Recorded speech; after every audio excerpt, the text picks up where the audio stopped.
Right, this is going to be long, challenging, difficult. So I'm going to go and make some tea. Hang on. Right, kettle's on.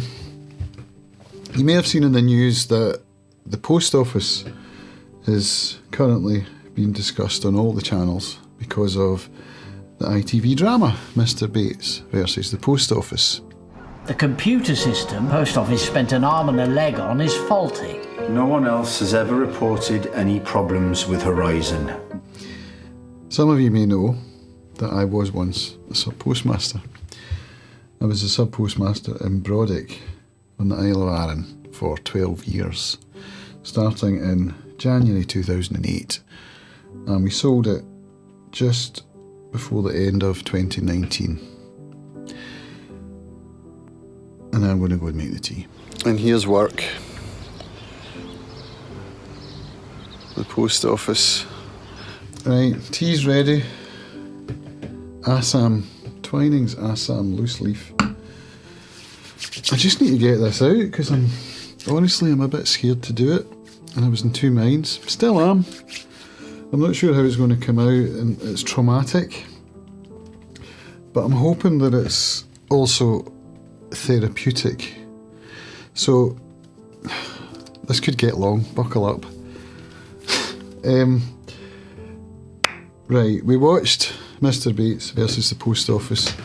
I watched the first episode last week and I was like, I don't think I can watch the rest of this because it was bringing up trauma, and I knew that it was going to have a reasonably positive ending, so we decided that we would continue, and there were moments in it when I was getting really quite emotional. The first one was when the character Joe was on the phone to the helpline at night after closing shop. You're responsible for the loss. I haven't got that money, and I don't know where it's gone. The number of nights I stayed behind and sat on that helpline, listened to music, talking to people who didn't understand how Horizon works, to try and figure out where my losses had gone. It was not nice to see that being depicted on TV, because it brought it all back, and that was the first moment where my emotions got the better of me, and that was when I thought to myself, I don't think I can watch the rest of this. The second bit that caused me some emotional distress was Martin Griffiths. Change. Book a 6 first-class stamps, please. £3.60. Sorry? £3.60.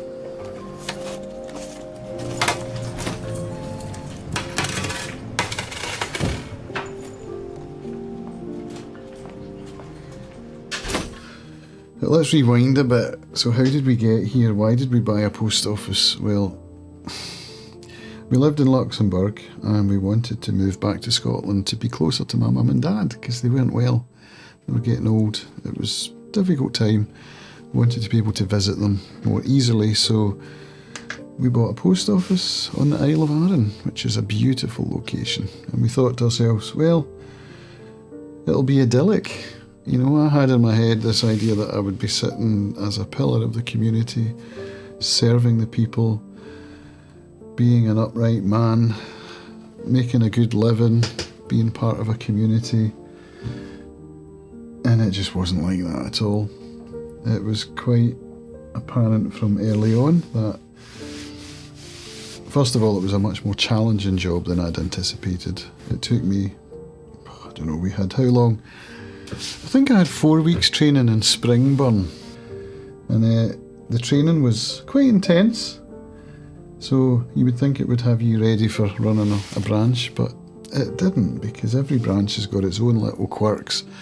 Hi. Is that first or second? Be 79 pence, please.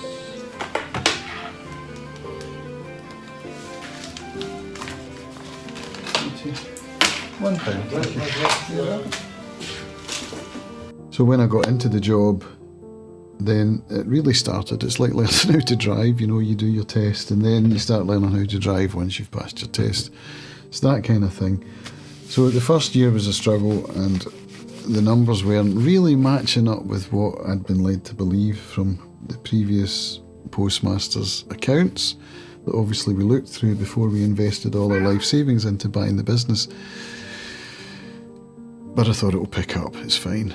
It didn't pick up, and this is what bewilders me. I mean, the Horizon system, okay, was, you know, a challenge to get used to, but I'm a computer guy. It didn't take me long to get all the shortcuts down and stuff. That was fine.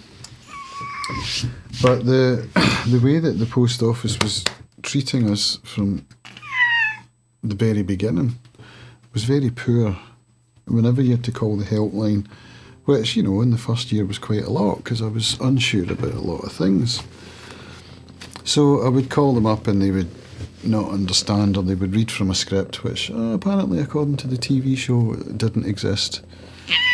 So that was hard. But I got through it, and then I did my first Christmas. So I started in January. I had the whole year to work through before November, December, when crazy time starts. And crazy time did start. And I got through that, and then we got into the second year, and that was when I had my first discrepancy. So every year what happens is the stamp prices go up every year in April. So around about February we get a big massive envelope filled with the new stamps, and we have to book them into the system and then store them in the safe. And then when the new ones come out, you have to return the old ones, which is another long, complicated procedure on Horizon to rem them out. It's called a remittance, an outward remittance. So you rem them in, you rem them out, and then after I'd done that, that was when I had my first discrepancy. So I'm not going to go into the numbers, but it was substantial.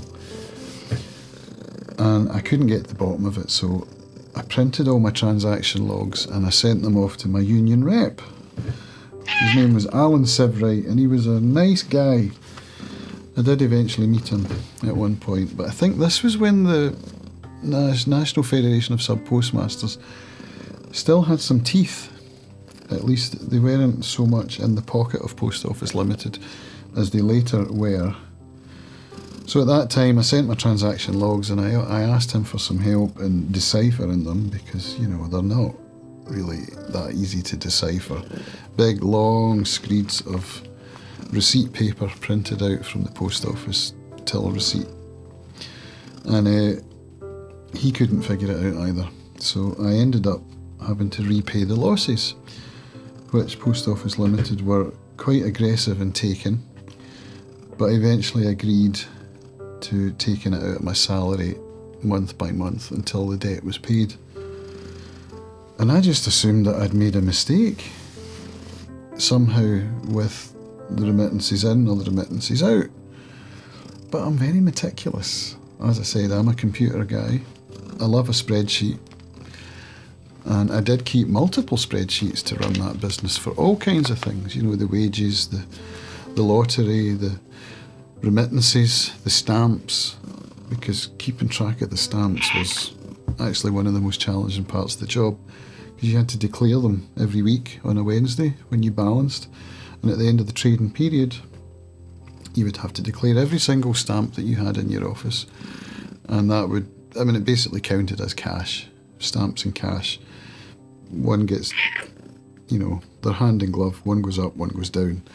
So they're supposed to balance. And this, I just assumed that that's what happened. I'd made an arse of it somehow. And I mean, I didn't steal the money.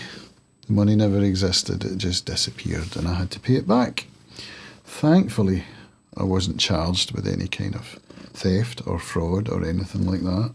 I now know that I could have been. At the time, though, I didn't.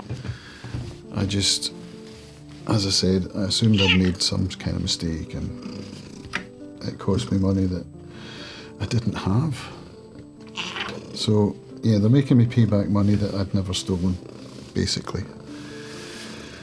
Now, as we go forward in time, they brought in the network change program. Now, this was not mentioned at all in the ITV broadcast. When Paula Venables came in as CEO, her remit was to bring Post Office Limited into profit by hook or by crook. That meant doing away with the subsidy and, for the first time, bringing the business, making it sustainable, right? Part of the Subpostmaster's contract, for me anyway, part of my own, was what they call a core tier payment, a CTP. So it's basically a fixed portion of salary that you get every month, irrespective of sales. And then the rest of the salary was made up of commission. So commission on sales for stamps, which was very poor. Commission on sales for insurance, which they were pushing us hard to try and upsell every customer that came in. So if that ever happened to you as a customer when you were trying to post a letter and you were offered life insurance, that's why. And the remuneration rates for insurance products and banking products were higher than for, the nuts and bolts, the postage side. So we were really incentivized financially to try and push all of these products. Broadband sales, that was another one. And it was just ridiculous, because when you live on an island, right, if you're in a rural branch somewhere, you're seeing the same people week in, week out, or it's tourists, because that's where we live, we're in a tourist location. So that was the bulk of my clientele. Then, they're not interested in broadband or insurance or any of that stuff. And when you've already asked your regular local customers once or twice, you can't ask them again. That's just mental. So it made it very difficult to make a living. Not to mention the fact that the commission rates were going down year on year for all the products across the board. And of course, sales were declining because, internet and stuff. And then the network change program kicked in. So this was where we were given, as Subpostmasters, a choice. And that choice for me was, you can either stay as you are until they decide that you can no longer stay as you are. So some Subpostmasters did make that decision, but the clock was ticking. You couldn't stay on your old legacy contract indefinitely. That just wasn't going to happen. You could opt to change your model into one of the new models, and they would determine what that would be based on your sales and some other data that I don't know. So that meant moving on to a new contract, which would, guess what, does away with the CTP. So you're no longer on a salary that has a fixed component, you're on 100% commission-based sales. Doesn't sound very appealing, does it? So naturally I was like, no, I'm not up for that. And then the last option was to have Post Office Limited come and find an alternative operator in your area, and then they would give you what was called a leavers payment. That sounded good to me. I said, sign me up. So I put my name down and I waited for them to let me know what the timeline was looking like and what the leavers payment was going to look like. And it was based on, I think, the last 3 years' salary, something like that. And they worked out a figure based on that. But as I've said, the salaries were going down. Commissions were getting cut every year. Sales were going down. And so every 3 year period, as the years moved forward, which they did, the salary went down, or the leavers payment number went down. So the longer this went on, the less money I was going to get. Now bear in mind that we've put our life savings into buying this business, as well as taking out a loan. So we're struggling, paying staff, wages are declining, I'm having to pay back losses that were not mine. And then we got another loss. It was like, I just didn't know where to turn. It's difficult to talk about, obviously. I mean, this is what came up for me watching this ITV drama. It's all coming back. Now, I've been out, as I said at the beginning, since 2019. And I'm starting to heal. I've been through a lot of depression. I've been to the doctors. I've been medicated. It's been a very difficult time, but I'm healing now.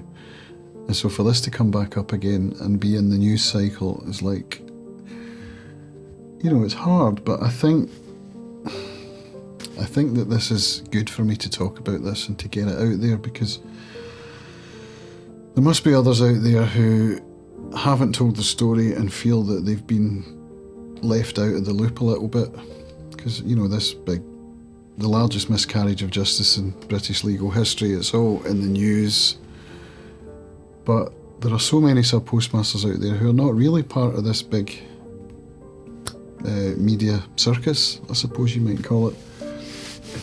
And I am one of the claimants, but I'm not one of the ones that were charged. That thankfully, you know, I wasn't convicted. I say all that happened to me was that I had to pay back losses that I couldn't afford to, and based on computer errors, which is, you know, when you're struggling and they're cutting your salary year on year and you're having to get rid of staff, which I did have to do because you can't afford to keep the staff. And basically we ended up working for, I mean, it was costing us money, if I'm honest, to run the business and to keep it open. We had a retail side. We were selling greetings cards and gifts and trinkets and stationery, packaging materials, toys, games, loads of, you know, tourist stuff. And that's really what kept us afloat. So we were just about breaking even. But eventually I found myself at the doctor's. I was medicated. Before that, though, let's just jump back a bit, because if you've watched my channel for any length of time, you'll know what this channel's mainly about, which is alcoholism and addiction to drugs. So recovery. I am in recovery, and I am very serious about that. That's why I'm really on YouTube. So about, was it 2009, 10, something like that. My dad died in 2009, towards the end of the year. And at that time I was on tramadol for pain after an accident that I'd sustained back in my army days. But honestly, the pain wasn't all that bad. It was the tramadol that I wanted to help me to get through a day at work. And that lasted for probably about 3 years. And I was using prescription medication to help me deal with getting through a day at work. And the job itself turned me into a bit of an ogre. I was not happy in that job. And that's where Malcolm Griffiths standing behind the counter in that episode of Mr. Bates versus the Post Office, that's why it hit me so hard when I saw that. Because that's what the job turned me into. It turned me into a person that I did not like. It turned me into someone I didn't want to be. And I started to get a reputation, rightly so, as the grumpy postmaster, you know. And that's not a nice place to be. And despite the fact that I would tell myself before I went into work that today I was going to be kind and I wasn't going to be grumpy, it never lasted. I mean, sometimes it wouldn't last 5 minutes from opening the door. It was awful. So I was at the doctor's. I was put onto medication for depression. I was on the tramadol, and then eventually I came clean about the tramadol at one of my AA meetings and decided that I'd had enough. I wanted to stop, which I did do, and managed to kind of get back on an even keel to some extent. But towards the end, I was really no longer able to go into work, and my wife was going in and she was running the business on her own whilst doing her own job, which is she runs a translation company, And that's what was keeping us afloat, was her business, not the post office.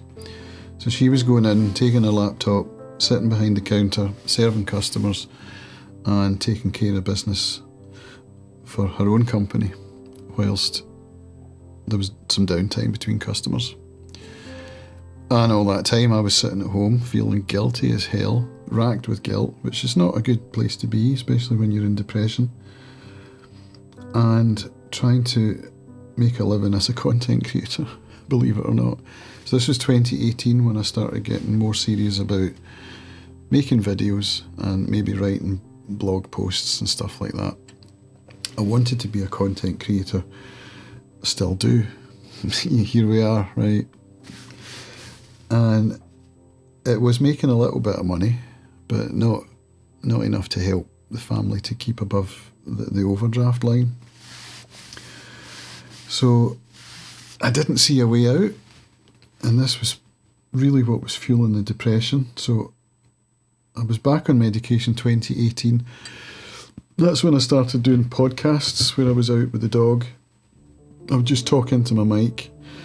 I was trying to level up by studying stoicism and reading self-help books, stuff like that, self-help books.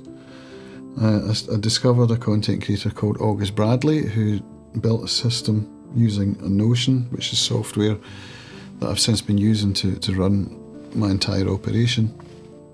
It's fantastic database software. And doing some journaling around the idea of principles and values and recovery and taking personal inventory. It's a concept that in fact that's the name of my channel. See, taking personal inventory, because it's part of Alcoholics Anonymous 12 steps, where we continue to take personal inventory and when we're wrong, promptly admit it. That's something that I use every day to help me to get closer to who I want to be and to keep myself above the depression line. So that started around 2018 when I was making content around, how I was feeling. And that's kind of when I got into this habit of oversharing on the internet. I hold my hands up to that. And I started to meet other content creators and I started to feel like, this could be something that helps me mentally.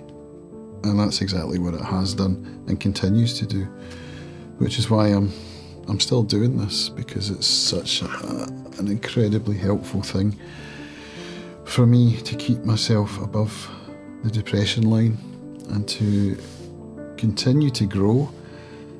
And when this whole Mr. Bates thing kicked off, it was like, I don't know if I can make a video about this, because on the one hand it's going to bring back the trauma, but on the other hand it might be therapeutic and it might be helpful to other people to get my story out there. So that's what I'm doing.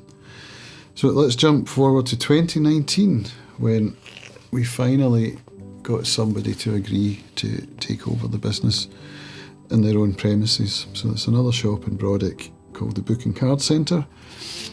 Now, when I first put the business up for, I say sale, it wasn't sale, it was the post office network change or network transformation programme, where I'd opted to take the leavers payment, which meant that they had to come over, they had to send a representative to the area to find an alternative operator, which basically meant walking around the village, going into all the shops, handing them a leaflet and trying to persuade them to take the business.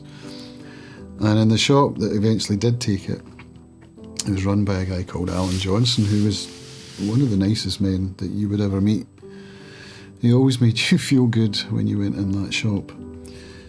And he looked at it, and then he brought me in a copy of Private Eye. So I don't remember the timeline. It was around when Private Eye had first reported on this Horizon debacle. And he brought that article into me just, as a courtesy to let me have a look at it. And I thought, there's no way this guy's going to take on the business, because he's got his eye on the ball and he can see what's happening here. And sure enough, he didn't. I'm sorry to say that Alan died a few years later. Quite young as well. which was obviously a tragic thing for the island. And his family took on the business, and that was when I don't know how they persuaded the family to take the business on. I don't know how Post Office persuaded them, whether they'd increased the offering, moved the goalposts in some way. But I was what was known as a stuck office. So there were so many offices that just couldn't shift.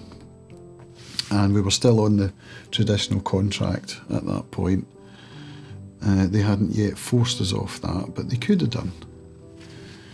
So I don't know how they persuaded them, but eventually it happened, and it happened quite quickly. So there I was in the middle of a depressive episode, and then next thing I knew, the book and card shop had agreed to take the post office on, and I was starting the wind down process. It was so fast, I couldn't believe it. And it happened, as I said, at the end of 2019. I remember posting the keys away after clearing the office and getting all the stuff out and remming out all of the stock and cash and coin and all that stuff. And then I was done. It was like... But it took years for the recovery, and I'm sure the recovery's still happening, as has just been indicated by what I saw in this Mr. Bates drama, the feelings that it brought back, and the fact that it's still going on through the courts. So I don't know how long that's going to take. I don't know what will come of it. But I think what Alan Bates at the end of the drama said, that what was more important than compensation, what was more important than anything else, was truth. Now, I don't understand why Post Office Limited, it seemed to me that they were trying to destroy the business slowly. They were definitely trying to force the uneconomic offices such as mine to close, because we weren't contributing to the bottom line. We were costing them money. So they wanted rid of all of the offices which were not in profit. And where does that leave the network? The Post Office was an institution, and they did talk about in the drama that it was one of the most trusted brands on the high street in the UK. And it was, but they destroyed that. They destroyed it by mismanagement and by, turns out, fraud. They fraudulently took money out of the pockets of sub-postmasters and caused them to lose their businesses, to lose their lives in some cases, to go to jail, to have criminal records. In some cases where they'd, like with Jo Hamilton, they'd forced her more or less to submit a guilty plea of false accounting so that she wouldn't have to go to jail as someone who'd perpetrated theft. So she ended up with a criminal record, which, pleased to say, was quashed by the High Court. But it's just unbelievable how they've got away with it, and, well, they haven't got away with it. I just don't understand why it took an ITV drama to bring this into the media, because the media have been reporting on it for quite a long time. But it just shows the power of television, the power of a story well told. And ITV, I can only say thank you for putting this out there. Whoever the writers are, whoever the production team are, you know, thanks for putting it out. Because now this is in the public eye. Perhaps we can all start to heal. One of the lines that stood out, which was repeated over and over in the drama, was the line that Post Office were telling us all individually, which is that we were the only ones. You know, I was told that. There was no way that Horizon could be faulty, because no other sub-postmaster had reported any bugs or discrepancies that were not their own fault. It had to be down to our error or down to our fraud or corruption or whatever. So, you know, you hear that, you believe it, you pay the money back, or you go to jail, or you hold your hands up. You can't fight a big company like that. You just can't, not as an individual. So what Alan Bates did, bringing together 555 sub-postmasters, including me, into this class action lawsuit, which so far has had £58 million of compensation paid out, but that didn't recoup a lot of the costs that were incurred by those who had to send off money that they'd allegedly stolen. So Lee Hamilton, is it Lee Hamilton? I can't remember his surname, the character Lee in the drama, he ended up having to pay Post Office Limited costs for the court case that he went through, which was like 300 and something grand. So he was bankrupted. It's just unbelievable. So, do I feel better having put this out? Yeah, I think so. I have been kind of avoiding the news, to be honest, because, you know, it drags it all back up, but I think avoiding stuff is not mentally healthy. I think stuff should be addressed, particularly difficult stuff. It should be discussed. And the fact that it's in the news now is really good. I'll finish just by talking about a podcast I listened to this morning. It came up on my podcast feed, Planet Normal, which is a Daily Telegraph podcast. They had on a whistleblower from Fujitsu who remained anonymous and had his voice altered. And some of the things he revealed is just like what happened in the drama where they got the whistleblower from Fujitsu, but actually even worse. The real life story is worse than what they dramatised on the show. So give that a listen. It explains really well just what went on behind the scenes, and it makes your toes curl. It really does. Or at least my toes would curl if it weren't for my accident, which led to my pill addiction, and so on and so on and so on. I'm clean now though. I haven't taken any medication to help me with life in a number of years.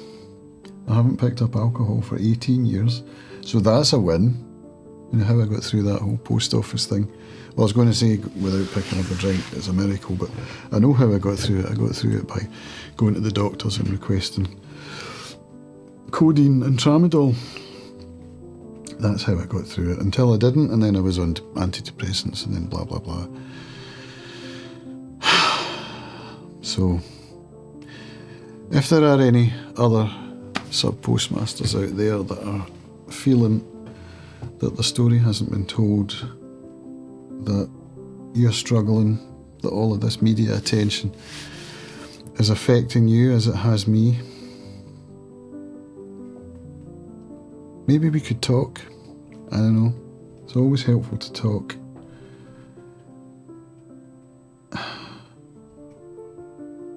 Sorry, I'm getting a wee bit, you know.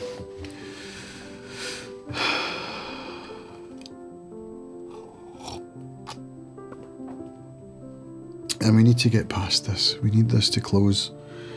We need to get justice. And we need to draw a line under this so that we can get on with our lives. And to all of my former customers, if I was ever rude to you, I apologise. Perhaps now you know why. Doesn't excuse my behaviour. I'm not trying to excuse my behaviour. That was all on me. But it was not who I wanted to be. And it made me feel horrible. So I send out an unequivocal apology to all of you. And I hope that you can forgive me. I'll leave it there. Thanks for watching.